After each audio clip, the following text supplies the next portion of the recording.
Welcome to NTD. Good morning. Here are today's top stories. President Trump says U.S. strikes have destroyed 80% of Iran's missile sites and crippled its drone and naval forces.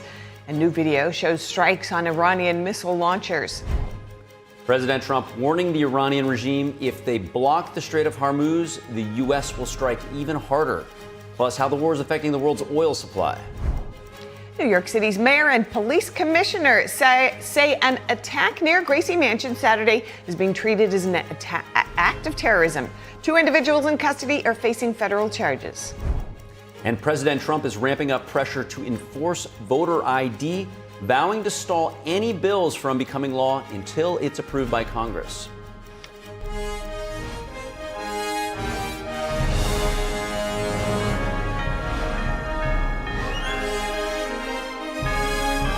This is NTD Good Morning, live from our global headquarters in New York City. Here are Stephanie Cox and Carrie Dunst. Good morning. Thank you for joining us. Today's Tuesday, March 10th. In today's top news, we'll look at updates from the war in Iran. President Trump discussing what led the U.S. to launch preemptive strikes on Iran, plus his views on the newly selected Iranian leader. NTD's Daniel Monahan has more on that, plus new videos of military action from CENTCOM.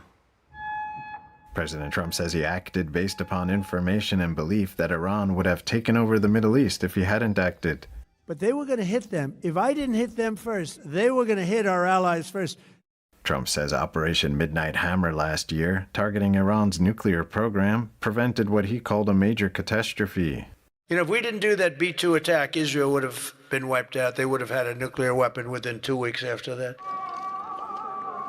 Trump also said Iran rejected a U.S. offer of unlimited free nuclear power for civilian use. He says the regime continued pursuing nuclear capabilities after the strikes at levels the U.S. considered unacceptable. Speaking to House Republicans in Florida, Trump also gave an update on military action in Iran. Iran's drone and missile capability is being utterly demolished. The Navy is gone. It's all lying at the bottom of the ocean. 46 ships. Can you believe it? The president saying Iran now has only about 20% of its missile launch capability remaining. They had all of those missile sites and all those launchers that we got rid of, about 80% of them right now, by the way. Got rid of most of the, see, it's died down to a trickle. Trump also responded to a question on whether Iran's newly chosen leader has a target on his back. I don't want to say whether or not he does, because that would be inappropriate. With 7 U.S. service members now confirmed dead in combat, Trump was asked how many casualties were acceptable. Well, as I said before, when you have conflicts like this, you always have death. And I was at Dover yesterday. I met the parents, and they were unbelievable people. They were unbelievable people, but they all had one thing in common. They said to me one thing, every single one: finish the job, sir. Please finish the job. The body of the 7th U.S. service member who died in combat during the Iran war was flown back to the U.S. yesterday. Army Sergeant Benjamin N. Pennington of Glendale died Sunday after being wounded during a March 1st attack on the Prince Sultan Air Base in Saudi Arabia. Pennington joined the Army straight out of high school. A U.S. Army carry team transferred his body from a military plane during a dignified transfer at Dover Air Force Base in Delaware. Vice President J.D. Vance, War Secretary Pete Hegseth, General Dan Kane, and others attended the dignified transfer. Meanwhile, U.S. Central Command released a new video showing 3 strikes on Iranian missile launchers. A caption with the video reads, "The Iranian regime can try to hide their missile launchers, but U.S. forces won't stop looking. When we find them, we're taking them out." Daniel Monahan, NTD News. And thanks to Daniel for that report. And joining us now with analysis on the Iran war is Dr. Dan Diker. He's president of the Jerusalem Center for Security and Foreign Affairs. Thanks for joining us this morning, Dan. What is the sentiment on the ground in Israel right now? Good to see you, Carrie, from Jerusalem, Israel's eternal capital.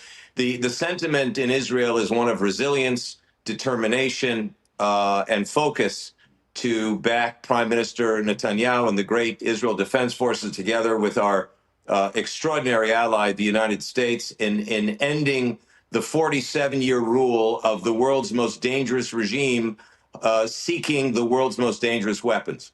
And I think that Israelis are very resilient We've been absorbing scores of missiles guided by laser from Tehran and rockets from Iran's Hezbollah proxy from Lebanon. But the public altogether is absolutely supportive of the prime minister and the Israel Defense Forces in what is, this is the Normandy beach of our time. We are fighting the Nazi regime of our time.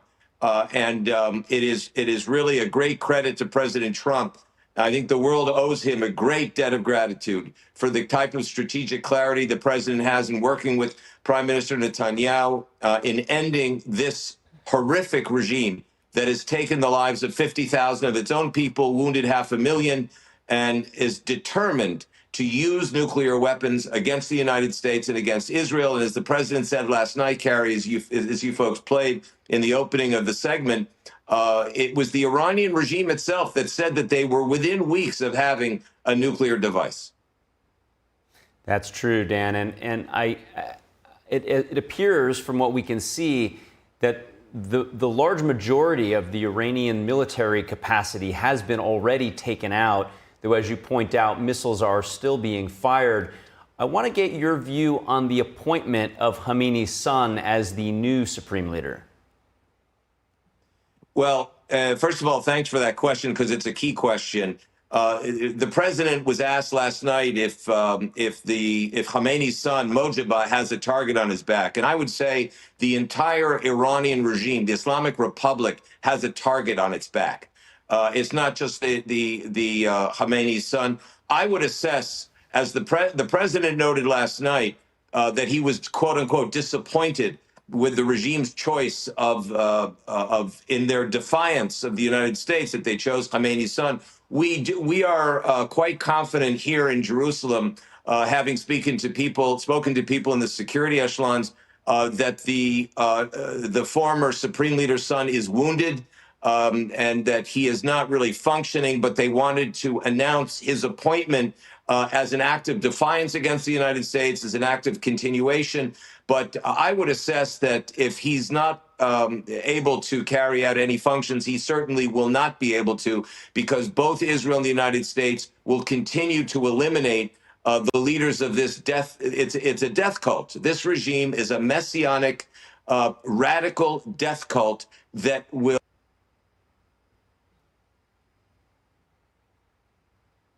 And it appears like we have lost the feed with Dan. And so we're going to see if we can get that back. And while we do, I think we're gonna move on. And later this morning, and we'll bring Dan back as soon as we can, but later this morning, Secretary of War Pete Hegseth will be joined by the chairman of the Joint Chiefs of Staff. They're going to give an update on the operation that's happening, of course, in Iran. And we'll have that live for you here on NTD News, so be sure to stick around. Meanwhile, New York City Mayor Zohran Mamdani and his police commissioner, Jessica Tisch, say they're treating a Saturday incident involving explosive devices as an act of ISIS-inspired terrorism. NTD's Arlene Richards has more. New York City will never tolerate violence. And then tell everyone else. An attack outside the New York City mayor's residence is being treated as an act of terrorism. I can confirm this morning that this is being investigated as an act of ISIS-inspired terrorism. The alleged act of terrorism happened Saturday during an anti-Islam protest. There is video of these two individuals throwing two devices towards the protest. The police department has determined that these were improvised explosive devices made to injure, maim, or worse. Amir Balat and Ibrahim Qayyumi, the two suspects in custody, allegedly traveled from Pennsylvania to the protest in New York. The devices that were tossed into the crowd were packed with nuts, bolts, and screws and contained a chemical substance inside a taped canister fitted with a fuse. Preliminary test results determined that these were not hoax devices nor smoke bombs. The FBI has joined the New York Police Department in testing the devices as well as in conducting a terrorism investigation. Police Commissioner Jessica Tisch said the suspects will be prosecuted in federal court in Manhattan. The complaint will set forth criminal charges and the factual allegations supporting those charges. In a second press conference on Monday afternoon, Tisch released more information on federal charges against the suspects. The defendants are charged with attempting to provide material support to ISIS, using a weapon of mass destruction, transporting explosive materials, interstate transportation and receipt of explosive materials, and unlawful possession of destructive devices. Balat and Kayumi are both under age 21. They have no prior criminal records. On their first appearance in federal court Monday, their attorneys requested protective custody for their clients. Tisch said they each admitted they were inspired by ISIS. As Kayumi was being placed into an NYPD vehicle following his arrest, a person in the crowd asked why he had done this. As shown on NYPD body-worn camera footage referenced in the complaint, Kayumi responded with ISIS. She said Balat also made unsolicited statements that were captured on body cam footage. She said, "This isn't a religion that just stands when people talk about the blessed name of the prophet. We take action, we take action." She said he also told investigators that he hoped to carry out an attack even bigger than the Boston Marathon bombing, which occurred 13 years ago. That bombing killed 3 individuals. NYPD officers put their own lives at risk on Saturday to stop one bomb from detonating. They later found 2 more. The police commissioner, a U.S. attorney, and an assistant FBI director all praised the officers for their heroic actions and for keeping New Yorkers safe. Tisch said these agencies are working together with NYPD in an ongoing investigation. Arlene Richards, NTD News. And I'm told that we've restored our feed to Jerusalem with Dr. Dan Diker. He's president of the Jerusalem Center for Security and Foreign Affairs. Dr. Dan, I apologize for that disruption. You were just sharing that you felt that the appointment of Khamenei's son was more of a signal, if you will, that the regime is trying to put on, that they're still strong and able to maintain and outlast this operation against them. Where are we, would you say, at this moment with the joint effort between the U.S. and Israel in removing the regime? Carrie, thanks for that question. Absolutely. First of all, we are in the West facing jihad. And jihad's mandate is to always assume that they're winning until the last man standing. And that means you may find this difficult to believe, but the Iranian regime still believes that it's winning, even though its air force has been decimated. 50 ships, 50 naval ships have been decimated by the United States military. Most of its senior and mid-level command have been dismantled or killed, but they still believe they're winning because that's jihad. Jihad is a never-ending long war that will continue until the last man is wiped out, and that is why, in that spirit, the regime wanted immediately to name from the Assembly of Experts in Qom the next religious leader. But the United States and Israel are not playing that game. They understand it, and they're going to keep eliminating from the top of the pyramid any future leadership on the IRGC and the religious leadership until everyone is gone. But President Trump, it was serious when he said we're going to finish the job. We're going to go to handle it's the regime that's the problem. It's not only their ballistic missile capabilities, which largely have been wiped out. I mean, more than 80% of the missile launchers have been wiped out. They have fewer than 100 left. They started with 450. That's just an indication of the massive military might of the United States, as well as its partner in Israel. And this has come, after 47 years of mass murder, torture, and subversion. Let's remind the American people that thousands of American servicemen and women, several thousand, have been killed by the Iranian regime since 9/11, which they collaborated on. They cooperated with Al Qaeda. And I will say this: I don't think it's been said before, but the suspected terror attack that took place in Gracie Mansion by 2 adherents to ISIS, believe me, they are motivated by what they see in the Iranian regime. And this is one of the most important, in addition to the terror attack that took place in Austin, Texas, in which The suspect was bearing an Iranian regime flag and made reference to the Iranian regime. This is the type of incitement to international murder and terror that this regime has played a central part in fomenting, and why they must be and they are in the midst of being dismantled. And it's vitally important that this regime ends its 47-year rule of messianically driven, religiously driven terror against Americans throughout American military bases in the Middle East, against Israel, and against America itself from Latin America. And Dan, I want to get your view as we pan back a little bit. Trump rebuked the UK in terms of their offer to make bases available, saying it would have been nice to have had them 2 weeks ago when the campaign started. Yet NATO did shoot down now a second missile that crossed into Turkey from Iran. Many of the Gulf countries have neutralized Iranian missiles but have not come in on the offensive. Do you expect any other countries to join Israel in the U.S.? That's an excellent question. And in fact, it was reported just a few hours ago that President Trump condemned or heavily criticized his Arab Gulf partners for not taking a far more offensive position in this war. And one of the reasons is, Kerry, is that this is jihad, and the whole Arab Muslim establishment, even the more moderate states like Saudi Arabia, are under massive pressure by the Muslim street not to participate directly, specifically because Israel's involved, and they have, fashioned very negative. They, for decades, been very much adversaries of any Jewish sovereign presence in what they consider the Arab Muslim majority Middle East. And President Trump is not having any of it.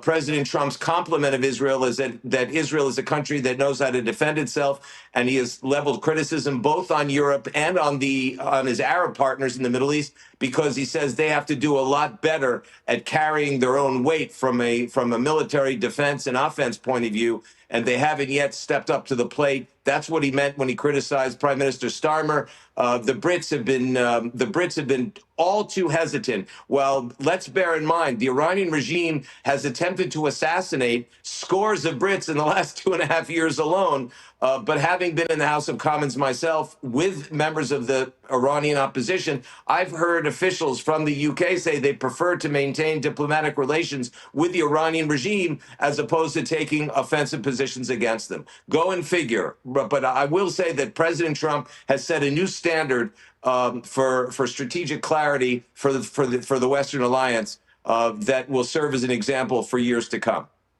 Well, we appreciate your insights this morning. Dr. Dan Diker from Jerusalem, thanks for joining us. Thank you, Kerry. Good to see you again. And continuing with our Iran coverage, President Trump ahead warning Iran over the Strait of Hormuz. And Trump says if Iran continues to interfere with shipping, the U.S. will strike even harder. And as global markets shift, we'll talk about the economy, investments, and managing your money with Rod Martin, founder and CEO of Martin Capital.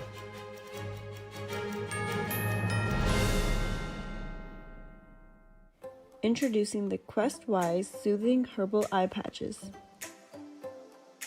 It comes with 30 pairs and can be used to help combat tired and strained eyes.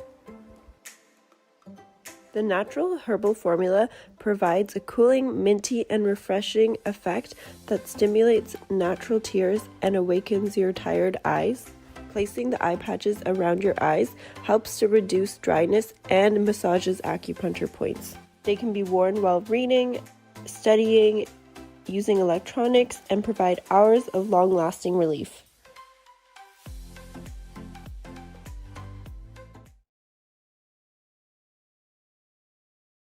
Hi, I'm Jane Seymour, and I spent years on TV playing a doctor. But I learned about the heartbreaking reality of heart disease and stroke when they touched my own life. My father nearly died before having a quadruple bypass and valve replacement that saved him. And my mom, who was my inspiration, suffered a stroke that took away her speech, her ability to move, and ultimately her life. To see someone so vibrant, so positive, who'd survived so much in life, be debilitated by a stroke, it was devastating. And also a wake-up call. And that's why I'm so passionate about supporting the American Heart Association. They're doing more every day to stop needless deaths. But they simply can't do their life-saving work without you. So please call now or go to helpheart.org. And for only $19 a month, just 63 cents a day, your donation will go to work to do amazing things, like fund the next medical breakthrough, get the next person trained in CPR, and the next hospital certified in high-quality cardiovascular care. I hope that you'll open your heart right now and join me. Please call now or go to helpheart.org. Give $19 a month, and we'll send you this special T-shirt that you can proudly wear to show that you're part of a community of monthly donors who are helping save lives. A healthy heart is the spirit of life. It makes it possible to do the things that you love, to spend time with your friends and family and fulfill your life's dreams. But so many won't have that chance. Heart disease is America's #1 killer and the #1 killer of women. And that's why I'll do whatever I can to make sure others don't die from heart disease before their time. So please join me. Call the number on your screen or go to helpheart.org and help save even more lives. Thank you. When we first met Todd, he was singing a song, and I was like, wow, look at this kid with the biggest smile. Todd's a joy. Yes. Todd's really is a great joy. And you. Learn about adopting a teen at adoptuskids.org.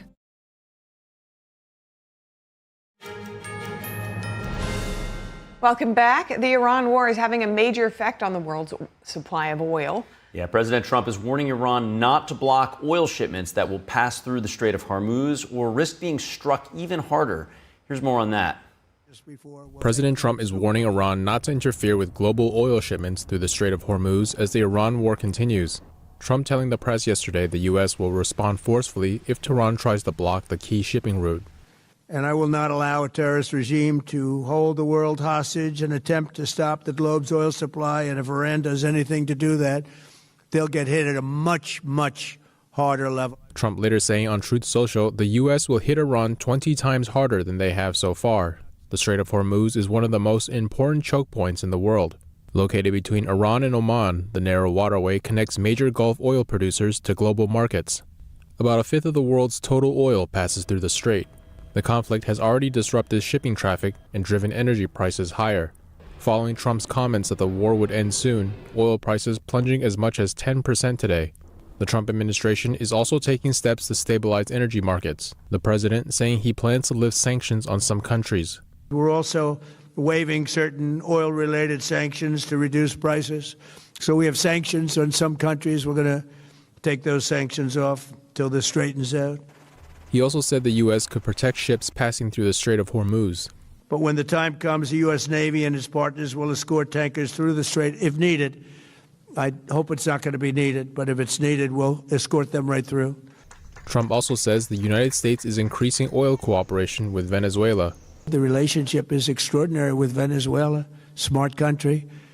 We've taken out 100 million barrels of oil. It's right now in Houston being taken care of and made so beautiful. He also says an additional 100 million barrels are on the way to refineries in the U.S. And joining us now to help navigate the shifts in energy markets and your investments is Rod D. Martin, founder and CEO of Martin Capital. Good morning, Rod. What do you see as the most immediate economic pain points for American families and businesses at this point in time? Well, obviously, everybody's very concerned about oil prices. The drop in the last 24 hours is telling, though. The truth is, there's really no lack of supply. We've got tons of supply in the global market, and the U.S. supply is almost entirely unaffected by this. Nearly all of our oil comes from the United States or Canada, some from Venezuela, a little bit from other places. California is an exception because they've made it incredibly hard to produce energy in their state, so they import quite a bit. But for most of the country, this is fear-driven.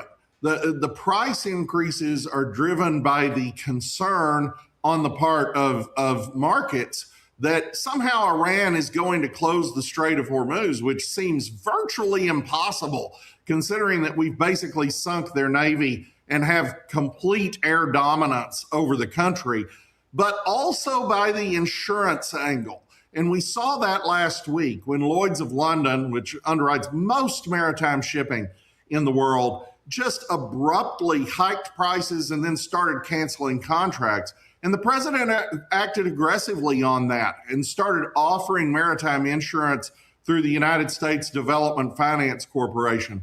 That is, as much as anything, a shot across Keir Starmer's bow. If you're going to betray us on Diego Garcia and on all these other things that have come up in the last few weeks, there's a price to be paid for the City of London. But the long and the short of it is, it's a solvable problem. It's a short-term problem, and people really don't need to be overly concerned about it. So if it is mostly fear-based, what will it take to turn the heat down then? Well, the president did a great job with that last night. I think his remarks clearly had an impact on the markets. A 10% drop is not insignificant. The bigger issue is the underlying insurance problem. If the Development Finance Corporation can actually step in and replace in whole or in part Lloyd's function underwriting maritime shipping, it's a game changer. It's also a huge shift of economic power from London to the United States, and something Keir Starmer needs to take extremely seriously. But at the end of the day, the insurance policy on global shipping in all parts of the world whatsoever is and always has been in modern times the United States Navy. And that's what the president was saying last night. We're not going to let your oil tanker get blown up in the Strait of Hormuz or captured by the Iranians. We're going to escort these ships with the full firepower and missile defense systems that we have deployed throughout the U.S. Navy. And President Trump is very optimistic about the outcome here in Iran. If that does eventuate and we either soon or later see a decisive victory leading to a freer Iran, how will that ultimately stabilize or lower energy prices in the long run, if indeed it is fear-based at this point in time? Oh my goodness, utopia just breaks out. I mean, I'm being a little silly, but not that much. Iran is a vast and beautiful country, 90 million people, shocking talent, highly educated population, tremendously entrepreneurial people. You see that in Los Angeles. You see that in Toronto, where so many people came after the revolution and have contributed so much to our countries here in North America. But the untapped resources are extraordinary. And the reason for that is that Iran is a theocracy in ideology, but it's a socialist system in practice. And socialism kills everything it touches. It kills the goose that laid the golden egg because it actually starts carving it up and handing it out to different people who are friends of the regime. And we saw that in Venezuela too. So a free Iran means a first world country within 15 to 20 years that is free, it's democratic, and it isn't stoking conflict all over the Middle East. That'll bring the risk premium down a lot. Every current conflict you can point to in the Middle East is fueled, armed, and funded by the Iranian regime. You take that out of the picture and peace breaks out. This is actually the keystone of the president's plan. He really wants Middle East peace. This is really a way to get it, and that lets us draw down forces and move them into the Indo-Pacific. And just on the micro scale, back to today, for people who are dealing with or eyeing potential rises in prices, how would you suggest they manage just for the time being? Yeah, for the time being, I don't think you're going to see huge spikes in gasoline prices. They're down on average $2 a gallon from when Biden was still president. It's a little tough for the short term. It is just for the short term. You know, maybe take a few less short-term trips, maybe burn a little less gasoline. But in general, you're not going to have a huge problem. The president means to wrap this conflict up as quickly as possible. It's not going to be a 20-year forever war a la George Bush and Barack Obama. It's just not. And so the disruption is going to be brief. And I don't think anybody's going to have to worry about it too much. In fact, we would predict here that you're going to see an average oil price of about $80 a barrel over the next 3 months, maybe as low as 70. That's actually a net decrease over the beginning of the war. All right. Well, it's great to hear your insights this morning. Rod Martin, thank you again. Thank you. And President Trump says he had a very good call with Russia's President Putin. The pair talked about the Ukraine conflict as well as the Middle East. Look, there's tremendous hatred between President Putin and President Zelensky. They can't seem to get it together. But I think it was a positive call on that subject. And we obviously talked then about the Middle East. And he wants to be helpful. I said, you could be more helpful by getting the Ukraine-Russia war over with. That would be more helpful. But we had a very good talk, and he wants to be very constructive. Yeah, please. Both Trump and the Kremlin described yesterday's hour-long call as constructive. The Kremlin adding that Putin presented several ideas for a quick political and diplomatic resolution to the Iran war. Putin cited recent contacts with Gulf state leaders and Iran's president. The Kremlin says the two leaders also discussed the war in Ukraine, with Putin telling Trump that Russian forces were advancing and suggested Kiev should move toward negotiations. The Kremlin also saying that Trump expressed support for ending the war with a ceasefire and a long-term settlement. Russia says the leaders also briefly discussed Venezuela and global oil markets, and they agreed to maintain regular communication. Australia has granted humanitarian visas to 5 female Iranian soccer players seeking asylum. The women coming into the spotlight after refusing to sing their own country's anthem. Last night, we issued 5 humanitarian visas to members of the Iranian women's soccer team. We've been preparing for this for some time. I say to the other members of the team, the same opportunity is there. Australia has taken the Iranian women's soccer team into our hearts. These women are tremendously popular in Australia, but we realise they are in a terribly difficult situation with the decisions that they're making.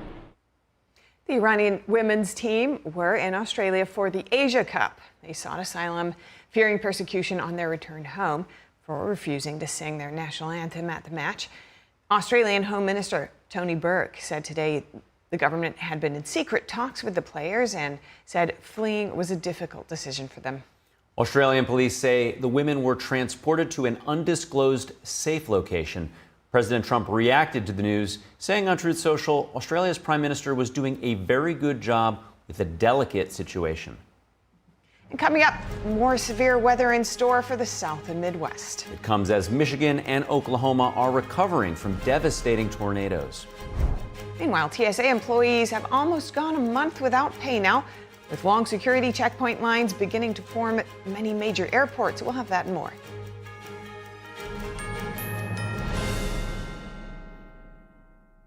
Every day, thousands of kids start vaping. And I can't let this happen to my kid. Of course, it's awkward to talk to your kids about the dangers of vaping. Hey, bestie, how sketch is me? It's hard to get their attention. Ready? Go. Yes, look at that. You didn't even turn yours over. So if you want to talk to your kids about the dangers of vaping, you have to get it trending. Right, backpack kid? Let's do it.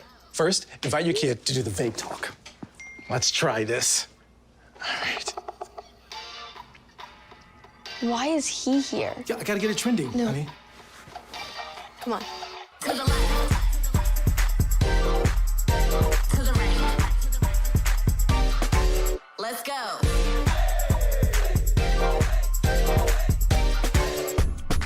Oh, honey, can we talk? Yeah, what's up? I see a lot of your friends vaping. Visit talkaboutvaping.org for tips on when and how to have the vape talk. Being a cowboy, I don't know anything different from when I was 3 or 4 years old. I did tough things. I thought everybody needed to do tough things, and if you didn't, I didn't have time for it. I had a very successful career at a very young age, and life was fast. I was preparing physically. I wasn't doing anything mentally on the inside. And then I got hurt. I wanted to be better as a person, and I really dug into mental health. I start my day with 20-minute workouts. I live life 8 seconds at a time. Horses are so therapeutic. They know what you're feeling. When you're nervous, they're nervous. You won't say it back, but we're pals. I take a lot of responsibility in taking care of my kids, my family, being there for them. You're gonna have tough days. Everybody does. Find a place to stop and just breathe. Love your mind. Where did the time go? Somehow I lost all those years. Where did the time go? I don't know how I got here.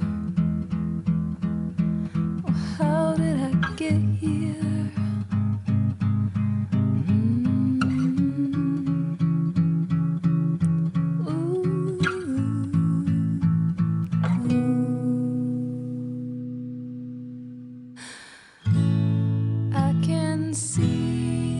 You've done the hard part. You quit smoking. Now do the easy part and get scanned for lung cancer. If you smoked, you may still be at risk, but early detection could save your life. Talk to your doctor and learn more at savedbythescan.org.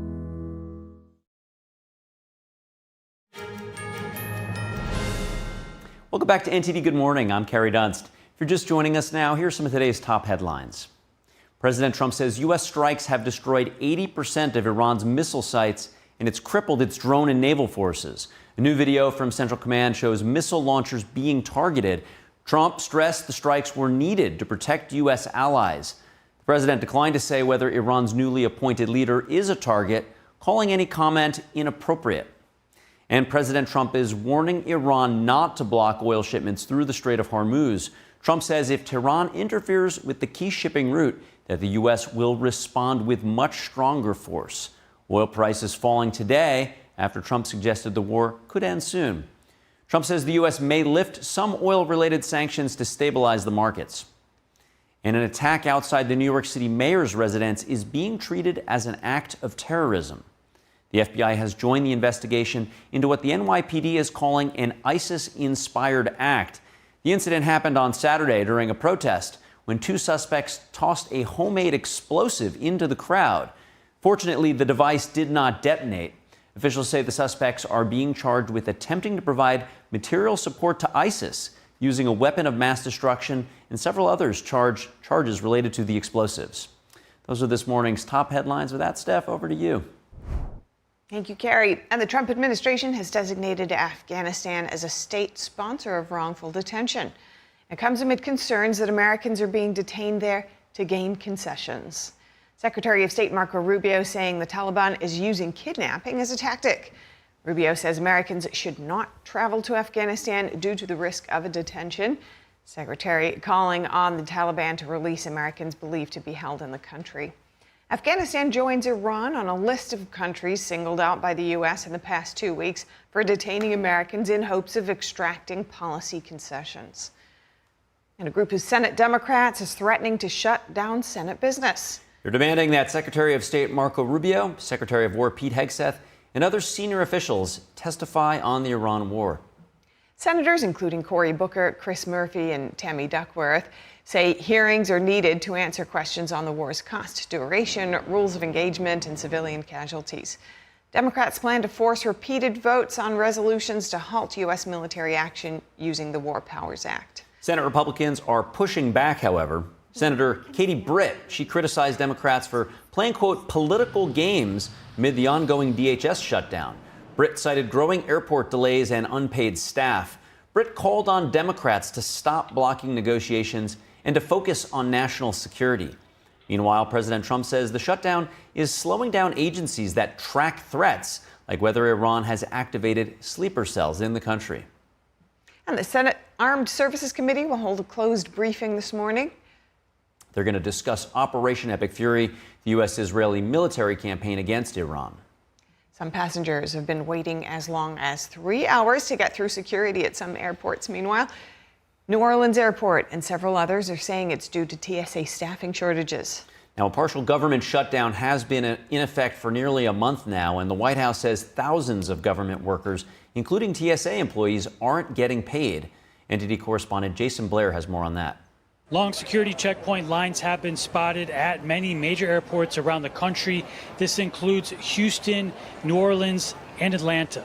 One line can be seen stretching outside of the terminal and one into an airport parking garage. New Orleans International Airport posted a notice on Monday announcing delays due to the partial government shutdown, saying passengers are advised to arrive at least 3 hours before their scheduled departure to allow plenty of time to undergo security screening. Wait times could be up to 2 hours, and the delays could continue through the rest of the week.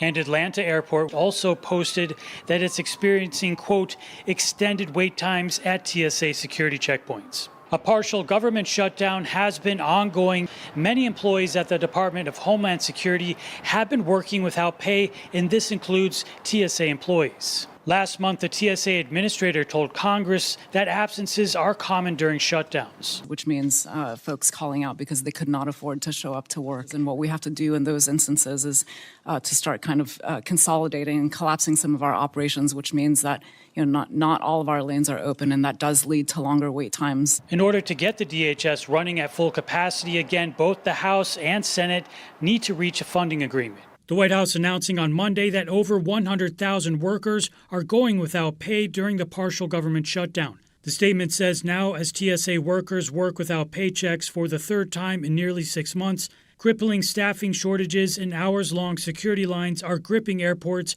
as millions of families head out for spring break. Reporting from Washington, D.C., Jason Blair, NTD News. Thank you, Jason. And the Federal Aviation Administration canceling a briefly issued ground stop this morning for all JetBlue flights. This is after the airline said it resolved a system outage and resumed normal operations, according to a JetBlue spokesperson. The FAA said the flight halt was issued at the request of JetBlue. JetBlue is headquartered in New York and flies to more than 110 destinations across the U.S., Canada, Europe, and the Caribbean. Now on to the weather. Severe storms are expected across several parts of the country over the next few days. According to forecasts, the Midwest and the South, they could all experience damaging winds, flooding, and possible tornadoes. In Michigan, a powerful tornado devastated the town of Union City just last week. 3 people were killed and 12 injured. Separately, a 12-year-old boy was killed in Cass County. In Oklahoma, a mother and daughter perished after a series of tornadoes. Now, millions of people, some in the same areas, are again bracing for severe weather. Oh, such tragedy. Well, coming up, President Trump is ramping up pressure to enforce voter ID, vowing to stall any bills from becoming law until it's approved by Congress. And Georgia's 14th district heads to the polls to choose Marjorie Taylor Greene's replacement. Who is leading the crowded field in the special election, which could have a big impact on the balance of power in Congress. Stay with us for that.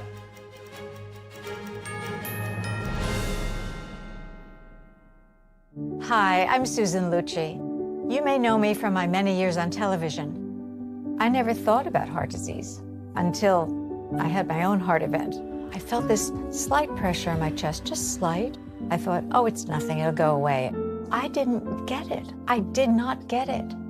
A few days later, while shopping at a boutique, that pressure returned, much stronger.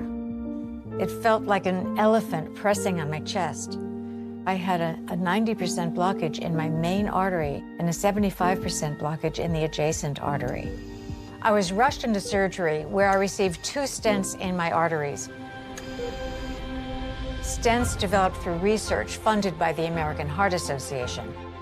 Those stents saved my life. That's why I'm in front of you today, asking you to join me in supporting the American Heart Association by becoming a monthly donor. Call now or go to helpheart.org. For only $19 a month, just 63 cents a day, you can help fund the next medical breakthrough. get the next person trained in CPR, the next hospital certified in high-quality cardiovascular care. I'm so grateful to the American Heart Association. Their research helped save my life. I can enjoy life with my children, my grandchildren, and my friends. Heart disease is America's #1 killer, and your support now can help save your life or the life of someone you love. Give $19 a month with your credit card, and we'll send you this special T-shirt that you can wear to show that you are helping save lives. Please, listen to your heart. The only reason I'm here today is because I did. Please call the number on your screen or go to helpheart.org. Become a monthly donor during February Heart Month, and your first month's gift will be matched. Thank you. My dad was a farmer, and when I saw him on a horse, the guy was bigger than life. One of the things that he had a hard time doing was showing the emotion. Maybe it was because the way he was raised, or believing that men provide and they don't struggle. But we all struggle. I want to show emotion to my kids. I want them to know when I'm happy, I want them to know when I'm sad, and I want them to see me working through things. The biggest reward I get from being a dad is watching my kids accomplish a goal, watching them light up. Nothing brings a bigger smile to my face. So I make my kids a priority. Whether it's hitting a baseball, a dance rehearsal, you name it, I'm there. They're gonna remember that they grew up loved. Be brave. Be there every day. And allow your kids to know that it's okay to struggle. That even dad doesn't know the answer sometimes, but we're gonna figure it out together.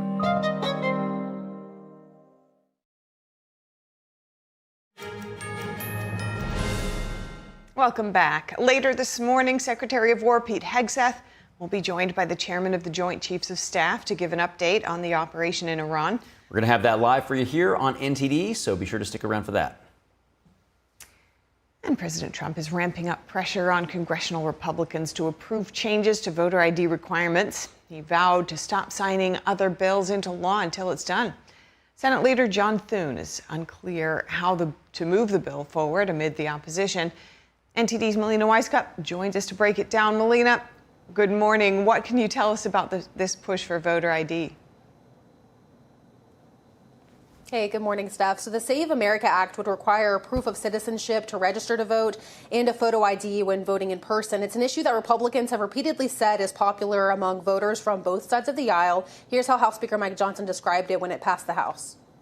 This is about a 90-10 issue in the polling, because all that we've done tonight in this simple piece of legislation is apply common sense.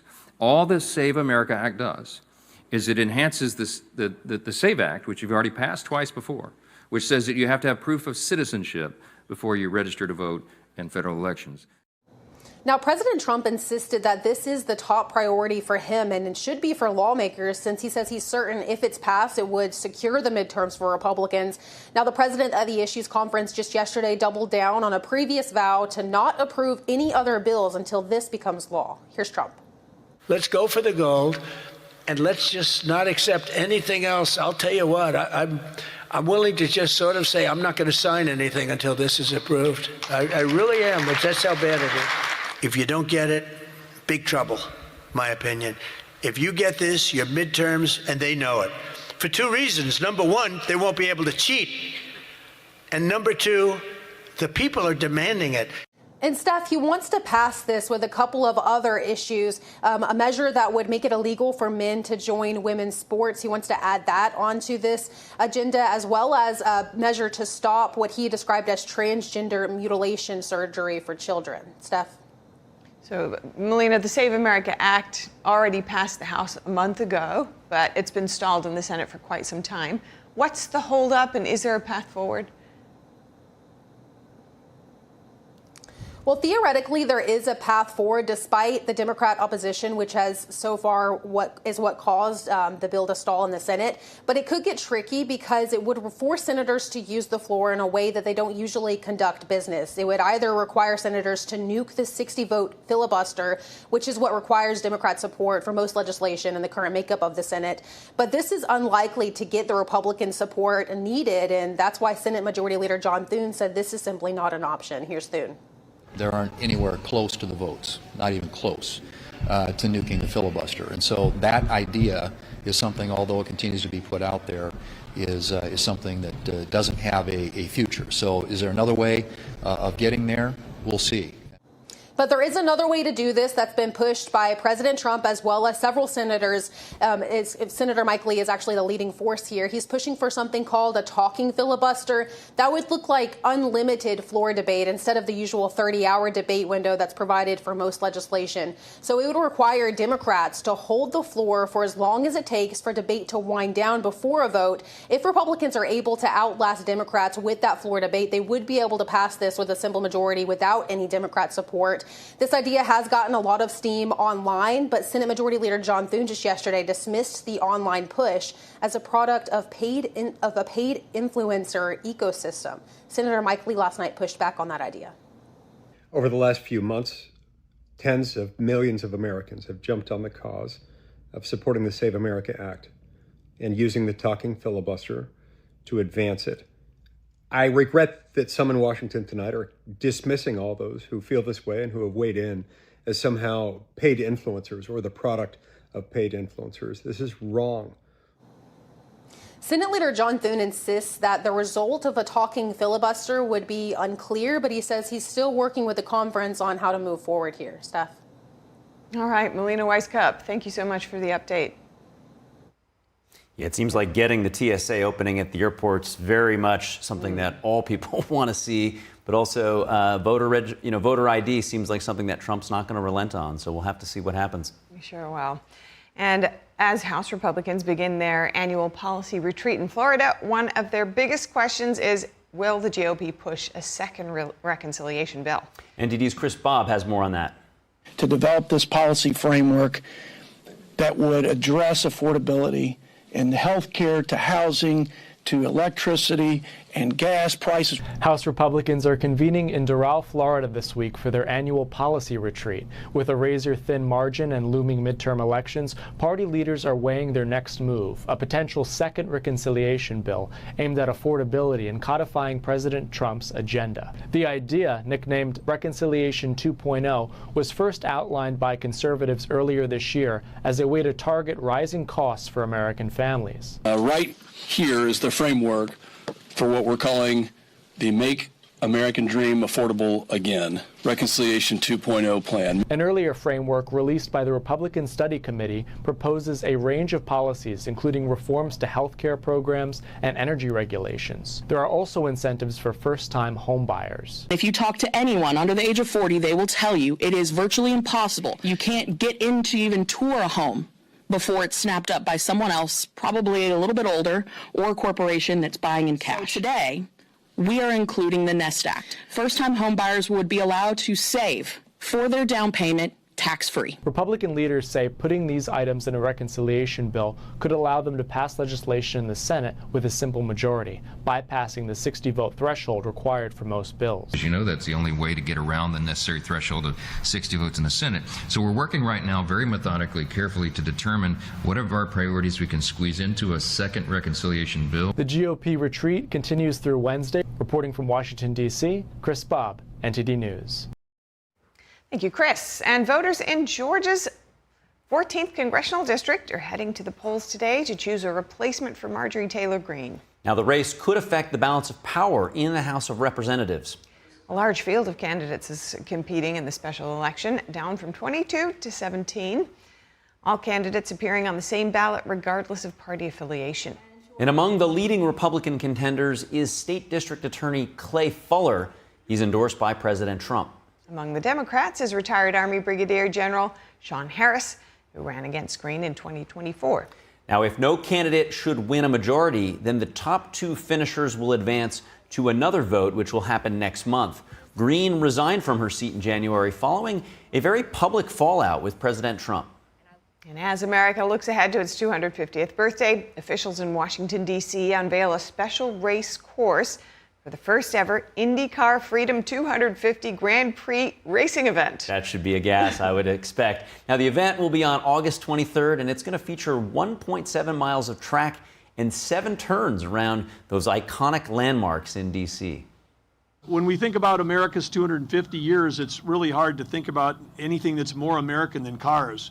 It's long been said Americans have always had a love affair with their cars, and this has been the center of innovation in a major industry. But now, for the first time, that story is going to be written right here on a route that includes three of the most famous avenues in America. Think of it. Cars racing at speeds close to 200 miles an hour down Pennsylvania Avenue, Constitution Avenue, and Independence Avenue. This is nobody's ever probably had a chance in their lifetime before to go to a race of this caliber and attend for free. And we expect that there could be 1 million plus people that are going to be here over those multiple days of racing. There's going to be giant screens set up and down the mall. It's going to be a fantastic family event.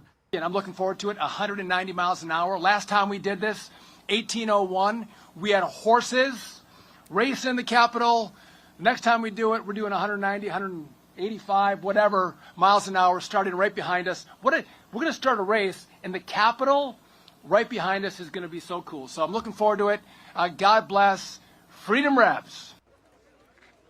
As Secretary Burgum said, the event is free to the public, and this could be a chance for you to witness the mix of motorsports and patriotic celebrations. Now, the IndyCar race is taking place after President Trump signed an executive order in January. The president also plans to host an Ultimate Fighting Championship match at the White House in July. Looks like there's a lot to look forward to with America 250. Sure is. Sounds like a great time. Well, look, if you have any feedback on the show, or maybe there's a story you'd like to see us cover, maybe a couple different angles on America 250, let us know. Send us an email at goodmorning@ntd.com. And for round-the-clock original news coverage, watch us live at ntd.com/live or download our NTD app.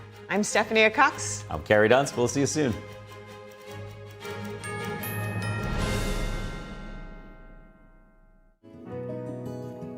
Looking for a healthy and smooth-tasting brew? Drop by Days Coffee Roasters today and explore our wide selection of specialty-grade small batch roasted coffee.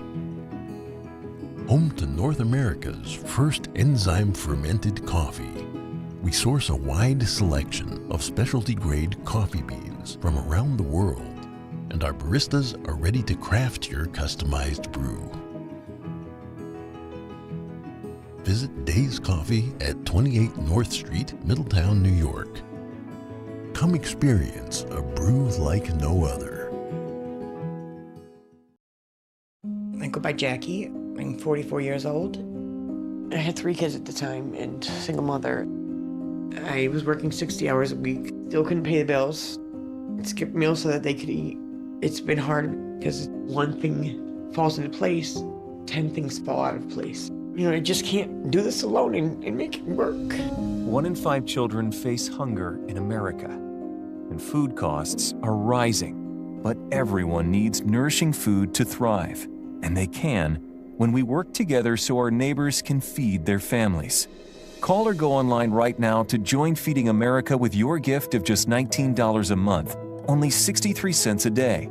Together, thanks to a nationwide network of food banks, dedicated volunteers, and the monthly support of people like you, we can fill plates with nutritious food for families across America. One day my mother came over to my house and said, "There's a meeting at the pantry." I said, "Okay," and I went. There were some ladies in there. They were from the food bank. They asked several questions. Some of those were about me and my story, but it helped me to open up a little bit. We're getting closer to the day when no one in America faces hunger, but we can't do it without you. Call or go online now. Visit helpfeedingamerica.org and give $19 a month, just 63 cents a day. 98% of donations go directly to help millions of people facing hunger, from coast to coast and in your own community. And when you give by credit card, we'll send you this exclusive canvas grocery bag to show you are a part of a movement of supporters working together to help end hunger. I have people that I can trust. I have hope. Please call now or make your monthly donation at helpfeedingamerica.org, and your gift can double in impact. I am blind, but I need not see. I know this road is there for me. If I'm really free.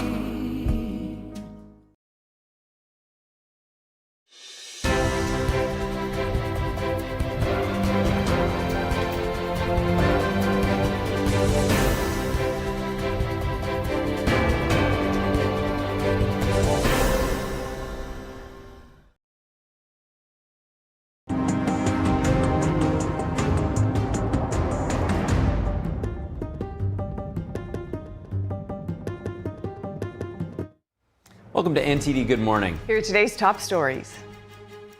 Secretary of War Pete Hegseth will be joined by General Dan Kane at the Pentagon very soon to give an update on the operation in Iran. President Trump says U.S. strikes have destroyed 80% of Iran's missile sites, and it's crippled its drone and naval forces. A new video shows strikes on Iranian missile launchers. New York City's mayor and the police commissioner say an attack near Gracie Mansion Saturday is being treated as an act of terrorism. 2 individuals are in custody, and they're facing federal charges. President Trump warning the Iranian regime if they block the Strait of Hormuz, the U.S. will strike even harder, plus how the war is affecting the world's oil supply. President Trump ramping up pressure to enforce voter ID, vowing to stall any bills from becoming law until it's approved by Congress.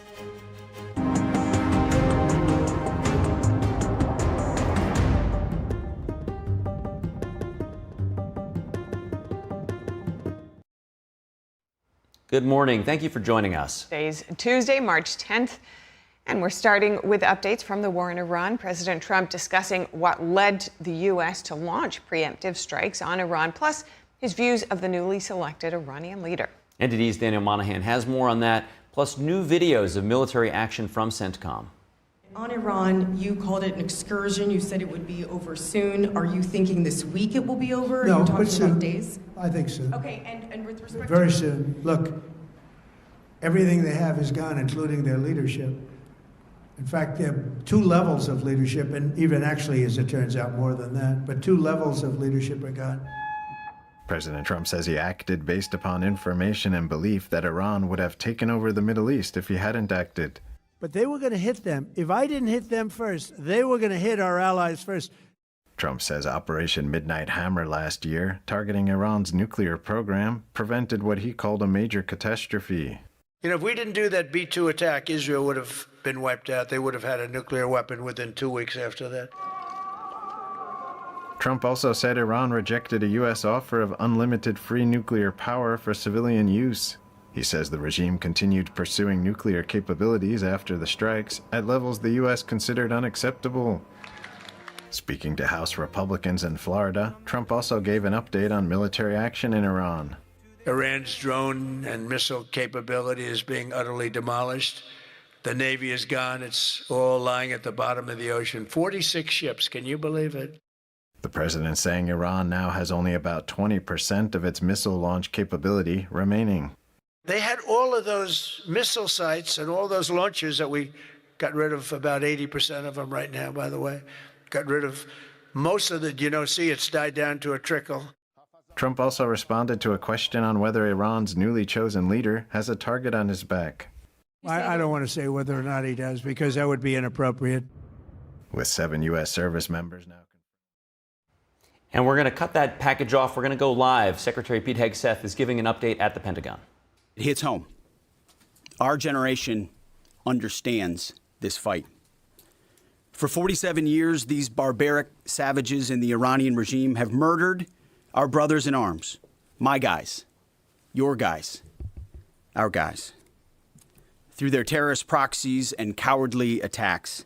Now they race toward a nuclear bomb to hold the world hostage.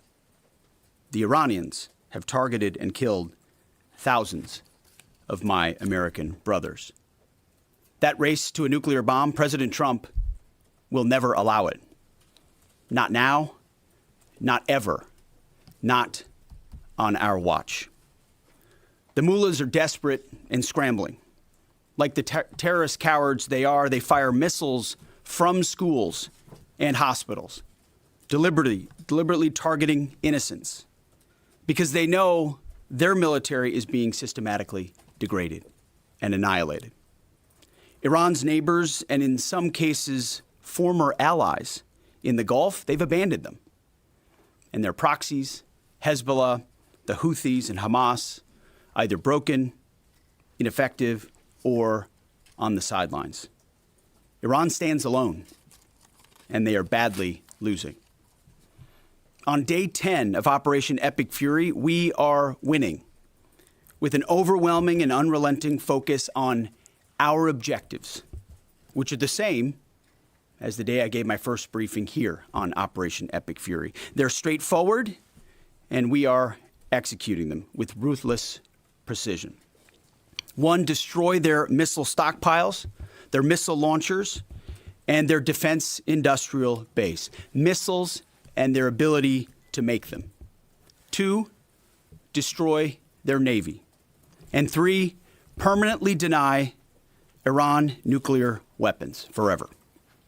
It's a laser-focused, maximum authority mission delivered with overwhelming and unrelenting precision. No hesitation, no half measures. As President Trump declared yesterday, we're crushing the enemy in an overwhelming display of technical skill and military force. We will not relent until the enemy is totally and decisively defeated. But we do so on our timeline and at our choosing. For example, today will be yet again our most intense day of strikes inside Iran. The most fighters, the most bombers, the most strikes, intelligence more refined and better than ever. So that's on one hand. On the other hand, the last 24 hours have seen Iran fire the lowest number of missiles they've been capable of firing yet. Just the bifurcation, just the trend lines that we talked about on our first briefing. You see, this is not 2003. This is not endless nation building under those types of quagmires we saw under Bush or Obama. It's not even close. Our generation of soldier will not let that happen again, and nor will this president, who very clearly ran against those kinds of never-ending, nebulously scoped missions. Those days are dead. Instead, we're winning decisively with brutal efficiency, total air dominance, and an unbreakable will to accomplish the president's objectives on our timeline. We stay locked on the target because here at the Department of War, that's our job. Now, the chairman and I, having just returned from Dover last night, our troops and their families and the enormous sacrifice that they make is certainly heavy on my mind. So I'll close with scripture, drawing strength from Psalm 144. Blessed be the Lord, my rock, who trains my hands for war and my fingers for battle. He is my loving God and my fortress, my stronghold and my deliverer, my shield, in whom I take refuge. May the Lord grant unyielding strength and refuge to our warriors, unbreakable protection to them and our homeland, and total victory over those who seek to harm them. And amen. God bless our troops and this mission. Mr. Chairman, over to you. Thank you, Mr. Secretary, and good morning, everyone, and thank you for being here. I'm here today to continue the updates to the American people and to those in the room on Operation Epic Fury. First, let me start with honoring our fallen. As the Secretary said, on Saturday and again last night at Dover Air Force Base in Delaware, our nation's leaders honored our returning fallen as they arrived home for their final time. Last week, I shared a few of the names, and today I want to share the rest. Major Jeffrey O'Brien and Chief Warrant Officer 3 Robert Marzan were the final two fallen to return home and members of the U.S. Army Reserve's 103rd Sustainment Command out of Des Moines, Iowa. Last night, as the news has been reporting, we honored the return of Staff Sergeant Benjamin Pennington of the U.S. Army's 1st Space Brigade from Fort Carson, Colorado. When I met Ben's family last night, his mom, his dad, and his sister, they showed me a picture, a drawing that Ben had made when he was in kindergarten. It was clear all the way back then that Ben wanted to do one thing in his life, and he wanted to serve his country and be a soldier. And to the Penningtons, just know how Ben was absolutely a great one. And finally, Major Sorfleet Davies, who returned home this weekend after sadly passing away from a medical condition while on duty in Kuwait. We welcome him home as well and mourn with his family. To the families and the families of all of our fallen, we share in your profound grief. The Joint Force remains eternally grateful for your sacrifice and the gift of a great example that your service members have given all of us. I want you to know that their names will never be forgotten, and you and your family are part of our Joint Force family forever. Let me talk a little bit about the progress thus far, acknowledging that Admiral Cooper will likely continue to give updates from CENTCOM. As the Secretary said, we're in the 10th, moving into the 11th day of Operation Epic Fury. The Joint Force remains focused on 3 military objectives. Continue to destroy Iranian ballistic missiles and drone capability in order to prevent attacks on the U.S. and others throughout the region. And this means attacking launch sites, command and control nodes, stockpiles before they can threaten our personnel, our facilities, and our partners. Second, we continue to strike the Iranian Navy and their capabilities in order to do things like sustain movement through the Straits of Hormuz. And third, we continue to start working on and going deeper into Iran's military and industrial base in order to prevent the regime from being able to attack Americans, our interests, and our partners for years to come and project power outside their borders. This means servicing production facilities, research and development sites, and infrastructure. Let me turn to the map. We're going to try digital today to prevent laser injury. Since our last update, CENTCOM continues to make progress across the southern flank.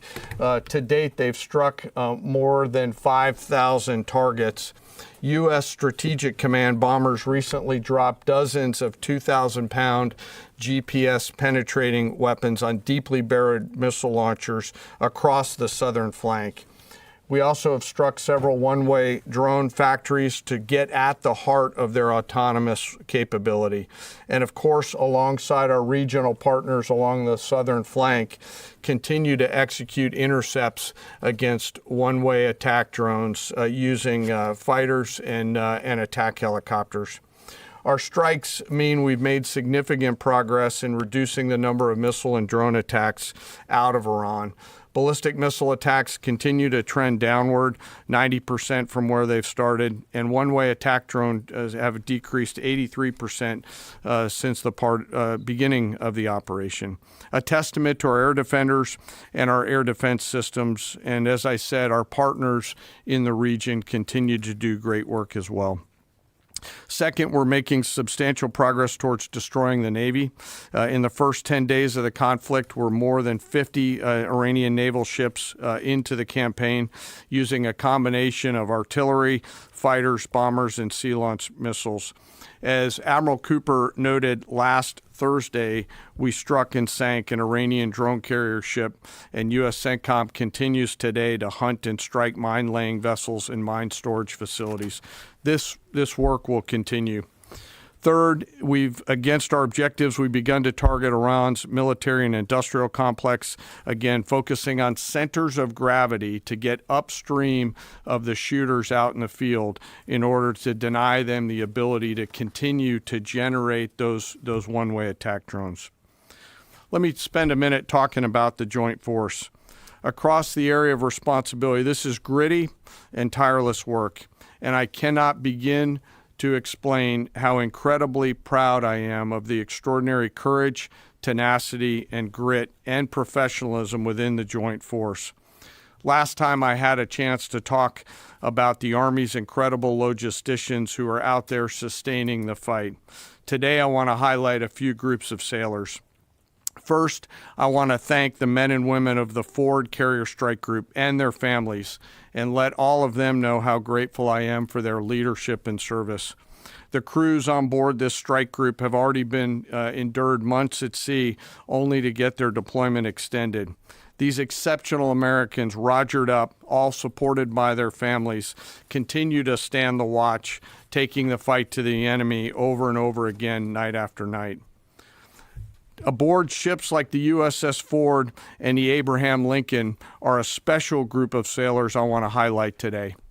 These are the men and women, the sailors up on the roof running operations on the flight deck. With an average age of the early 20s, these are the unsung heroes of naval aviation. These young sailors, known for wearing yellow shirts, are in charge of the catapults, taxiing jets around on the flight deck, shooting jets off the front end, and recovering jets off the back end. They are literally involved with every single movement on the roof on an aircraft carrier. They are the last ones that a naval aviator sees before getting shot off the front end, and the first one that a naval aviator sees after safely trapping on the back end. And just for a minute, imagine you're standing on that aircraft carrier flight deck. There's 30 knots of wind in your face. The deck is slippery, covered in grease. It's noisy. There are propellers spinning. There's jet blast everywhere. The helicopters are running. Your head is on a swivel, and you're trying to direct a multi-million-dollar fighter into a 1-foot square box so that those naval aviators can be shot off into the black of night to go do America's work. Those jets are fully loaded with missiles and bombs, and they are a world-class team combined with the naval aviation and the aviators in those jets. This beautiful symphony of American spirit is the definition of perfectly organized chaos, and these crews do it every single time the carrier is at work. Oh, by the way, in the middle of the night and oftentimes in the pouring rain. These are dedicated young people who take the road less traveled to serve their great nation, doing the deeds that we need them to do. America's enlisted force is the pride of every nation's military, certainly ours, and the envy of every other one as well. Each and every one of them out there across the joint force are extraordinary, and in particular today I want to highlight the yellow shirts. Ladies and gentlemen, our work continues. It'll continue to be difficult. I ask every American to keep our deployed force and their families in our thoughts. Combat deployments can be tough on the force and the families, and it's important that we continue to remember that. I remain deeply humbled by the 2.8 million members of the Joint Force, and I'll end where I started, and that's remembering our fallen and their families whose sacrifice will be felt forever. And with that, I'll take some questions with the Secretary. A beautiful symphony of American spirit. Well said, Mr. Chairman. Thanks, sir. And I will just note that no other country in the world is capable of executing what the chairman just described, day after day, night after night, unrelenting. Well said. Thank you. Yes, sir. Alexandra Ingersoll, One America News. You talked, Mr. Secretary, you talked at the conference in Florida on Thursday that there was a 90% missile capabilities degradation and 83% drone degradation, and I know the chairman just repeated those numbers. We've seen the most amount of fighting these past 5 days. Is there any update to those percentages? And also, are you able to give any quantification of degradation to the enemy's nuclear capabilities yet? What those numbers represent is a persistent low ability to respond, which is what we're looking for, right? It's if the enemy can simply wait and then project power, that's problematic. And we've seen some spurts here or there, but ultimately the trend lines, if you look at the charts that we look at every day, have gone like this down to a flat. That doesn't mean they won't be able to project. It doesn't mean our air defenders still don't have to defend. They do, but that is strong evidence of degradation, along with the battle damage assessment that the Joint Staff does, which takes time. You've got to look at imagery and recognize whether something's been simply degraded or it's been destroyed, or whether an underground facility has been collapsed or completely obliterated. So there's differences in how you evaluate that, but the numbers staying that low is a demonstration of the efficacy for sure. Yeah, Ryan. Thanks, Mr. Secretary. There's been reports that the new leader of Iran has been wounded. Do you know if this is true and what his condition is? And then another one, President Trump said he had a really good call with President Putin yesterday. Will Russia be aiding us in this conflict, and can you share anything on that? Well, the president, as I've said before, maintains strong relationships with world leaders, which creates opportunities and options for us in very dynamic ways. So the president said it was a good call. I was not on it, but those that were said it was a strong call, reaffirming hopefully the opportunity for some peace in Russia, Ukraine, and also a recognition that as it pertains to this conflict, they should not be involved. The first question was on the new leader of Iran. There's reports that he's been wounded. Oh, the new leader of Iran. He would be wise to heed the words of our president, which is to not pursue nuclear weapons and come out and state as such. As far as his status, that's not something I can comment on right now. Yeah, right here. Great. Mr. Secretary, Eric Schmidt with the New York Times. A question for you first. Last week you talked about this being the beginnings of an air campaign that could last 3 to 8 weeks. Can you give us your assessment on where we are now? And Mr. Chairman, in any conflict, the enemy or the adversary adapts to the tactics it faces. Can you talk about the most challenging adaptation the Iranian military has made to the U.S. military? What challenges are you facing most right now? Thank you. I appreciate the question. Where we are is in a very strong place, giving the President of the United States maximum options. And from the beginning, from this podium, we haven't stated how long it will take. Our will is endless. Ultimately, the President gets to determine the end state of those objectives, right? But what he's said continually, and I want the American people to understand, is this is not endless. It's not protracted. We're not allowing mission creep. The President has set a very specific mission to accomplish. And our job is to unrelentingly deliver that. Now, he gets to control the throttle. He's the one deciding, he's the one elected on behalf of the American people when we're achieving those particular objectives.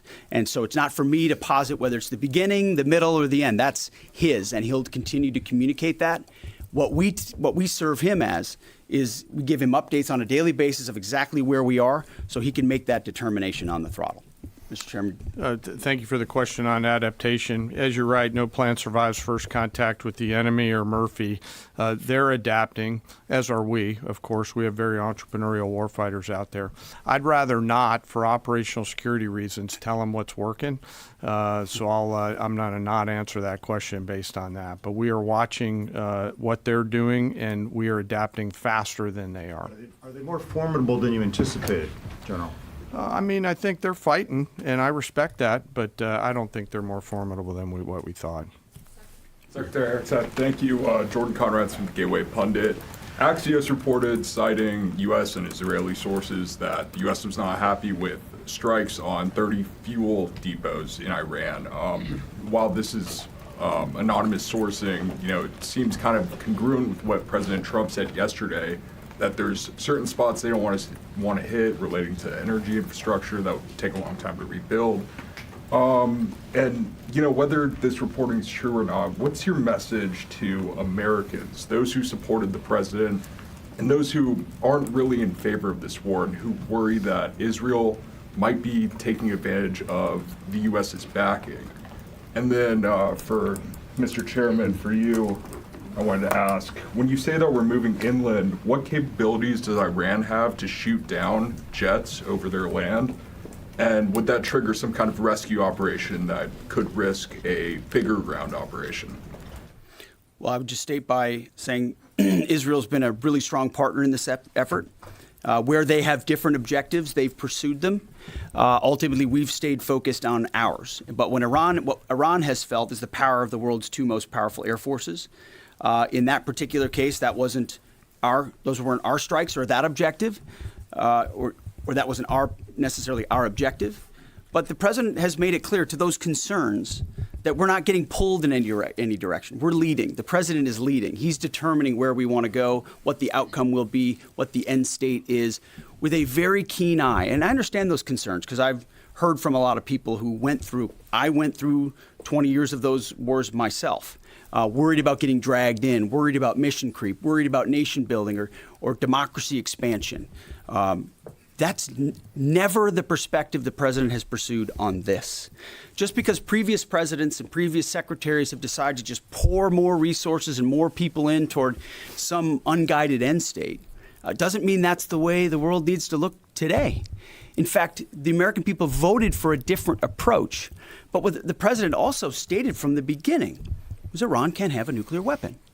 And it's one thing to say it. It's easy to say. Anybody can say that. I mean, Barack Obama said that. But to do something about it takes courage and resolve. But in that courage and in that resolve, you can also be very scoped in what you're trying to execute to ensure that the sacrifice of Americans, American treasure, American lives, all of those properly meet the objective that you're trying to accomplish. And certainly, as someone I talked out front about what the Iranians have done to our generation, yes, we're clear-eyed about it. But my job is to keep it scoped, given the directive to the president to accomplish the mission. Thank you for the question. Most of their higher-end surface-to-air missile systems are not factors at this point in time. We're able to move around fighters that are moving deeper with relative impunity. Always some risk out there. I don't want to say that there isn't, and we'll always maintain and retain capability of doing search and rescue type of things. But I don't want to get into the details. But thank you for the question. Jilly. Thanks, Mr. Secretary. President Trump told our team on the ground early this morning that the thing that has surprised him the most during the course of this operation so far has been the Iranian regime attacking countries that are not attacking them. I'm curious if that surprised you as well. And General, curious if you were open to the possibility of escorting vessels through the Strait of Hormuz, and if you could describe some of the challenges of doing so. Big mistake by the Iranian regime to start targeting its neighbors right away, exposing who they are and what they're all about, indiscriminate targeting, flailing recklessly at the beginning. I can't say that we anticipated necessarily that's exactly how they would react, but we knew it was a possibility. And I think it was a demonstration of the desperation of that regime then and that regime now, that they still think their pathway out is to try to alienate their Arab partners even more, who've instead decided to come to us and have been willing to go on the offense, have been giving us access, spacing, and overflight in a new partnership that will continue to remake the region the way that President Trump did with the Abraham Accords. So you're pushing those countries in our direction to support this effort, further alienating Iran. And I think it's worth underscoring. I see in the media banners that say, war expanding or war spread. It's actually the opposite. It's actually quite contained, and more of those countries are coming on side, recognizing that you can't live under a conventional umbrella with nuclear ambitions with a radical regime like that. Again, properly scoping the objectives in the process.